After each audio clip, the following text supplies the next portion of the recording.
आज वडोदरा महानगरपालिका की बड़ी कचहरी पर सामान्य सभा मिली थी जिसे स्थगित रखा गया था। दरअसल उत्तर प्रदेश के हाथरस में भोले बाबा के दरबार में भगदड़ मच गई थी, जिसमें 120 से ज़्यादा लोगों ने अपनी जान गंवा दी। तब वडोदरा महानगर पालिका की सामान्य सभा में उपस्थित सभी ने शोक दर्शक ठराव पारित कर मृतकों को श्रद्धांजलि अर्पित करते हुए 2 मिनट का मौन रखा था। अब आपको बता दें कि ये सभा स्थगित कर दी गई है, तो दूसरी सभा 20 जुलाई शाम को 6 बजे मिलेगी। इस बारे में मेयर पिंकीबेन सोनी ने जानकारी दी। उत्तर प्रदेशના હાથરસમાં રતિભાનપુર ગામમાં મંગળવાર 2 જુલાઈના રોજ ભોલે બાબાના સત્સંગ દરમિયાન થયેલી ધક્કામુક્કીમાં લગભગ 120 કરતાં વધારે લોકો અવસાન થયા છે।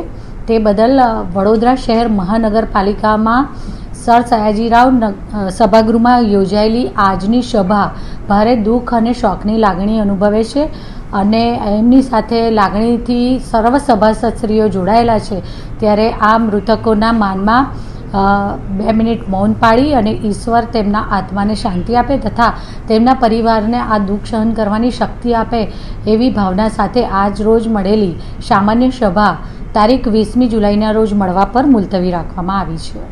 हमसे जुड़े रहने के लिए हमारे YouTube चैनल को सब्सक्राइब करें और नई वीडियो की नोटिफिकेशन के लिए बेल आइकॉन को दबाएं।